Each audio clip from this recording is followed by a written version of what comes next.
시편 40편 17절 말씀 다 같이 합독합니다. 시작.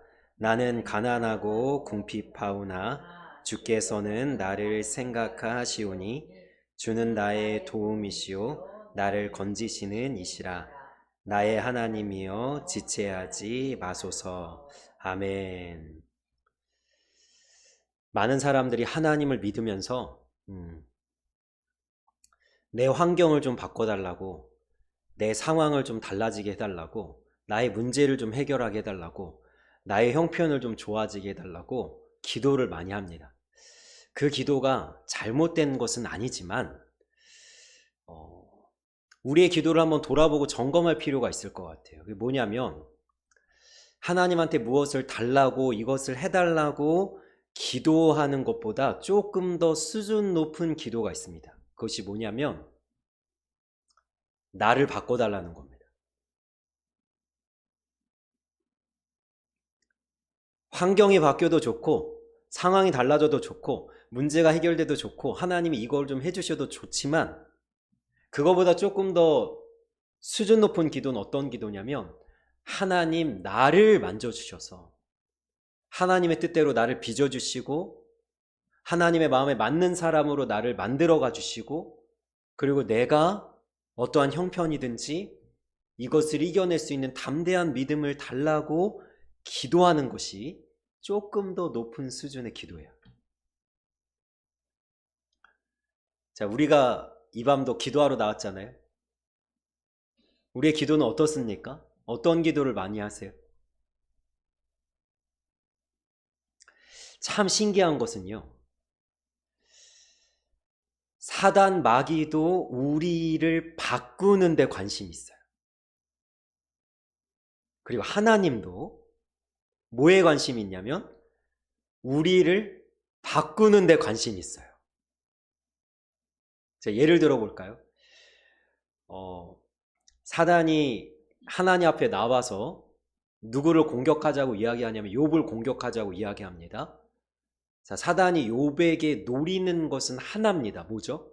욥을 바꿔서 여태까지 하나님을 잘 예배하고 하나님께 찬양하고 하나님께 감사하면서 살았던 욥을 바꿔서 어떻게 하겠다는 거예요? 하나님을 저주하고 손가락질하게 만들겠다는 거예요. 그러니까 사단은 뭐에 관심이 있냐면 욥을 뭐 고난에 빠뜨리고 욥이 뭐 공경에 빠지고 욥이 막 슬픔 속에 울고, 이것보다는 더 중요한 것은 뭐냐면 그걸 통해서 궁극적으로 목적하는 바는 뭐냐면 욥을 바꾸겠다는 거예요.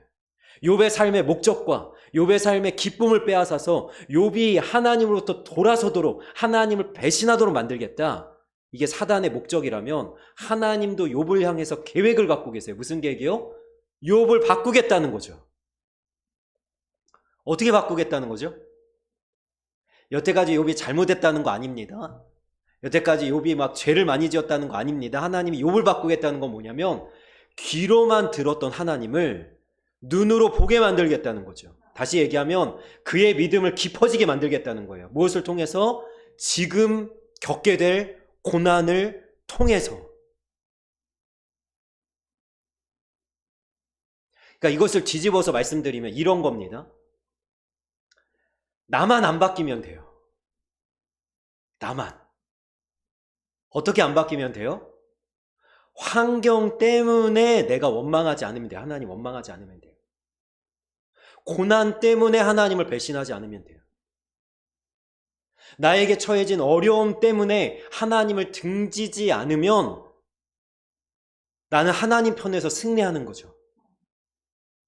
왜? 사단이 공격하는 것은 나를 바꾸기 위함이라면 내가 안 바뀌면 되는 거예요. 2000년 전에 초대교회를 향한 사탄이 엄청난 공격을 하죠. 핍박과 박해. 오늘 요즘에 우리가 나누고 있는 사도행전에서도 예루살렘에 올라가서 결박당하고 환난을 당하는 바울이 있잖아요. 그러나 초대교회 성도들이 바뀌지만 않으면 누가 승리하는 거예요? 하나님이 승리하는 거예요. 그들이 기꺼이 죽음을 두려워하지 아니하고 나는 주님을 부인하지 않겠습니다라는 그 신앙의 고백을 가지고 끝까지 순전한 믿음을 지키면 하나님이 승리하는 거죠. 나만 안 바뀌면 된다니까. 자, 바뀌되 어떻게 바뀌면 돼요? 하나님이 원하시는 방향으로 바뀌면 돼요. 환경이 어쩌지 못하는 사람, 상황이 도저히 무너뜨리지 못하는 사람, 이것을 히브리서 11장의 믿음장에서는 이렇게 결론을 맺습니다. 그 사람들이 더 나은 부활을 얻기 위해서 어떻게 했다? 톱으로 켜는 것과 박해와 핍박을 구차히 면하려 하지 아니하고 그것을 다 감당했을 때 이렇게 결론을 내려요. 이 사람들을 세상이 감당하지 못했더라.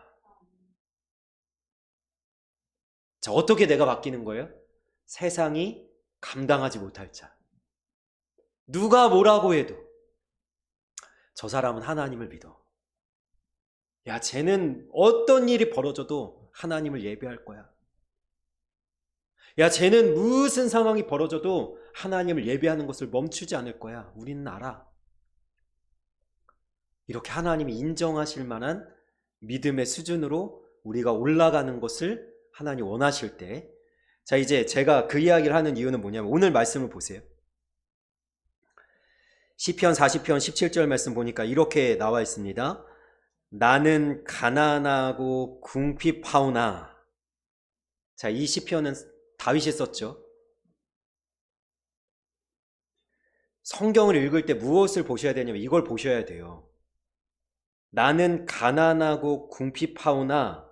그냥 읽잖아요. 그냥 읽는 것이 아니라 잠깐 멈춰서 생각해 보셔야 돼요. 뭘 생각해 보셔야 되냐면 다윗의 상황은 하나도 바뀐 것이 없습니다. 다윗은 여전히 뭐예요? 가난하고 궁핍한데, 자, 달라진 것은 다윗의 상황이 아니라 뭐냐면 다윗 자신이에요. 아무것도 안 바뀌었어요. 달라진 것이 없어요. 다윗의 마음이 바뀌었어요. 믿음이 바뀌었어요. 다윗의 시선과 방향이 바뀌었어요. 어떻게 바뀌었어요? 주께서는 나를 생각하시오니. 다윗이 깨닫게 된 거예요. 고난을 통해서, 환난을 통해서, 이 혹독한 과정을 통해서 다윗이 깨달은 거예요. 주님은 나를 생각하시고, 주님은 나를 사랑하시고, 주님 내 편에 서 계시고, 주님은 나와 함께 하시고, 주님은 나를 돕는 분이시니 주는 나의 도움이시오, 나를 건지시는 이시라, 나의 하나님이여 지체하지 마소서. 다윗의 기도는 이런 기도죠. 하나님, 사울왕 좀 빨리 어떻게 좀 해주십시오. 하나님, 고난에서 어떻게든 빨리 벗어나게 해주십시오. 이것보다는 하나님이 고난의 시간이 결코 나에게 헛되지 않을 수 있도록 이 고난을 통해서 나를 단련하시고 빚어주시고 나를 세워주셔서 하나님의 마음에 맞는 더욱 하나님 앞에 하나님의 사람으로서 빚어지도록 나를 만들어가 주옵소서. 이것이 다윗의 기도였다는 거예요.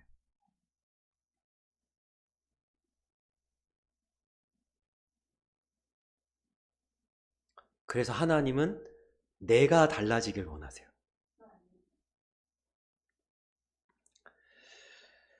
제가 책을 읽다가 굉장히 멋지지만 우리에게는 좀 이렇게 하셔야 되나 싶은 문구가 하나 있더라고요. 제가 읽어드리겠습니다. 하나님께서는 안전한 착륙은 약속해도 평온한 비행은 약속하지 않으신다. 다시 한번 읽어드리겠습니다. 하나님께서는 안전한 착륙은 약속해도 평온한 비행은 약속하지 않으신다. 이해가 되시나요? 이것을 먼 관점으로 보면 우리를 천국이라는 가장 아름다운 하나님의 나라는 약속을 하시지만 거기에 우리를 들이실 것이지만 거기까지 가는 여정을 하나님 평온하게만 하진 않으신다는 의미겠죠. 근데 짧게 하면 지금 내가 겪는 이 고난을 하나님 반드시 선하게 역사하실 거지만 그 과정은 결코 평탄하지만은 않을 것이라는 의미겠죠. 몇 년 전 한 장로교 목사이자 미 상원의 담당 목사인 로이드 존 오길비는 그의 인생에서 극도로 어려운 한 해를 보내는데 그의 아내가 5번의 대수술을 하는 동안 자기를 도왔던 간사들 몇 명이 자기 곁을 떠나가는 과정을 겪습니다. 사방에서 심각한 어려움이 닥쳐오고 이 모든 일로 인한 심각한 심리적 낙심과 우울한 마음이 그를 짓누르기 시작했습니다. 오길비는 그때의 위기를 생각하면서 주님 안에서 그가 발견했던 풍성한 기쁨에 대해서 이렇게 썼습니다. 온갖 어려움 중에서 발견한 가장 놀라운 것은 내가 기쁨을 느낄 수 없는 상황에서 기뻐할 수 있다는 것이었다. 패배감에 휩싸일 온갖 이유가 있었지만 나는 기쁨을 느꼈다. 온갖 어려움에도 불구하고 하나님께서는 내가 사랑받고 있고 그 어떤 것도 나와 하나님을 끊어놓을 수 없다는 확신을 내게 주셨다. 그것은 행복이나 흥분된 기쁨의 감정이 아니라 나를 통한 성령의 끊임없는 교류였다. 그분은 어떠한 경우에도 만사가 내가 계획한 대로 이루어질 것이라는 안일한 확신을 주지 않으시고 당신이 모든 것을 주장하시며 나와 내 가족에게 하루를 살기에 충분한 용기, 즉 은혜를 주실 것이라는 확신을 주셨다. 기쁨은 언제나 거기에서 왔다. 이 오길비의 기쁨은 상황에서 온 게 아니고요. 자기가 처한 형편에서 온 게 아니라 하나님과의 관계에서 왔어요. 그런데 우리는요, 좀 전에 제가 이야기했던 욥의 이야기라든가 이 엄청난 고난을 당했던 이 오길비 목사님의 이야기를 들으면서 때로는 이런 질문을 던집니다. 하나님이 조금은 너무 혹독한 것은 아닌가? 하나님은요, 우리 자신이 달라지는 것에 관심이 있고요. 그리고 우리 자신이 달라지기만 한다면, 하나님의 사람으로 제대로 빚어지기만 할 수만 있다면 모든 수단과 방법을 가리지 않고 혹독하게라도 우리를 빚어가실 겁니다. 그러나 이것은 절대 오해하지 마십시오. 하나님이 우리를 사랑하지 않아서가 아니라 너무나도 지극히 사랑하기 때문에 행하시는 일입니다. 제 이야기가 아니고 히브리서 12장에 보면 이렇게 시작을 합니다. 믿음의 주요 온전하게 하시는 이인 예수를 바라보라 라고 하면서 그는 그 앞에 있는 즐거움을 위하여 십자가를 참으사 부끄러움을 개치 아니하시더니 그 이야기를 깔아놓고 이 히브리서 기자는 뭐라고 얘기하냐면 너희들에게 하나님의 징계가 있을 것이다 라고 얘기해요. 이 징계는 때리는 그냥 그 벌이 아니라 우리를 가꾸어 가시는 훈육을 얘기하는 겁니다. 그러면서 뭐라고 얘기하냐면 징계가 없으면 참 자식이 아니요. 여러분, 때로는 우리가 우리 자녀들에게 혹독하게 훈육을 하잖아요. 교훈을 주잖아요. 우리가 매를 들기도 하잖아요. 왜 그렇게 합니까? 사랑하기 때문이죠. 좀 전에 예배 전에 저희 딸이 요즘에 핸드폰을 너무 많이 들고 있는 것 같아서 이제 아빠와 엄마가 이제 이걸 어떻게 해야 되나 라는 생각을 했습니다. 어떻게 해야 될까요?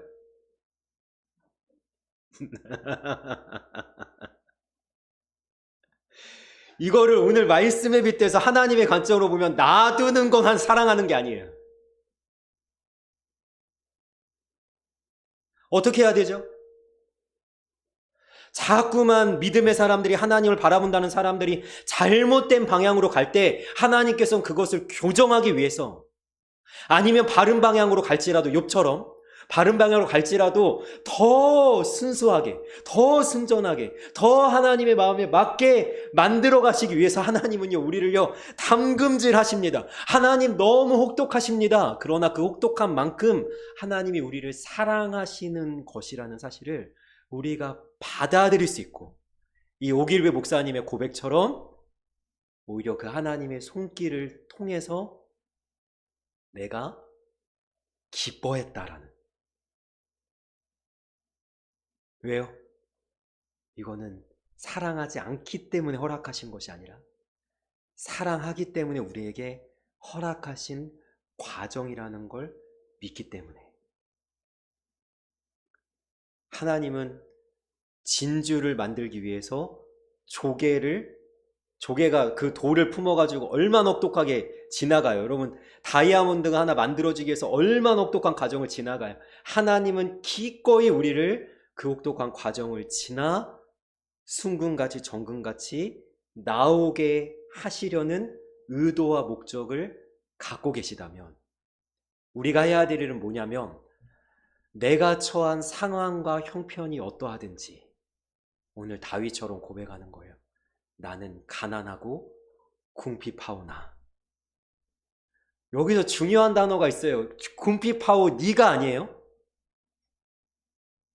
가난하고 궁핍하오니 하나님을 원망합니다. 가난하고 궁핍하오니 힘들어 죽겠습니다. 가난하고 궁핍하오니 더 이상 못해 먹겠습니다. 이 얘기가 아니라 가난하고 궁핍하오나 하나님은 나의 도움이 되시고 하나님은 나를 생각하시오니 하나님은 나를 건지시는 이시오 나의 하나님이시오니 지체하지 마소서 기도할 수 있다는 거죠.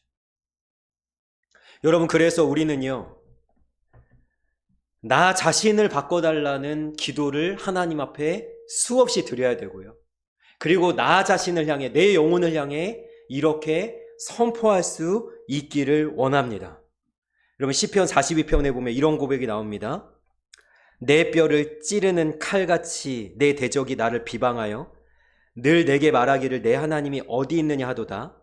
내 영혼아, 내가 어찌하여 낭망하여 어찌하여 내 속에서 불안해하는가? 너는 하나님께 소망을 두라. 나는 그가 나타나 도우심으로 말미암아 내 하나님을 여전히 찬송하리로다. 여러분, 내가 바뀌는 거예요. 여전히 우리의 인생에는 시련이 있고 어려움이 있고 고난이 있을지 몰라요. 우리의 걸어가는 믿음의 걸음은 쉽지 않은 걸음일 수 있지만 그 모든 과정 속에 철저하게 하나님께서 나와 함께 하시고 나의 도움이 되신다는 것을 믿고, 그리고 모든 것을 합력하여 선을 이루실 하나님을 믿고 내 인생을 온전히 하나님께 맡길 수 있기를 주님의 이름으로 축복합니다. 우리가 그렇게 다윗처럼 하나님을 바라본다면 하나님께서 나를 더 하나님의 사람답게 빚어가셔서 더 귀하게 하나님께 쓰임받고 사용되는 정금 같은 순금 같은 하나님의 사람으로 나오게 하실 줄 믿습니다. 그 믿음을 가지고 우리가 이 한날을, 오늘 하루를 살아도 담대하게 믿음의 삶을 승리하며 나아가는 하나님의 사람들이 되기를 주님의 이름으로 축복하며 축원합니다. 아멘.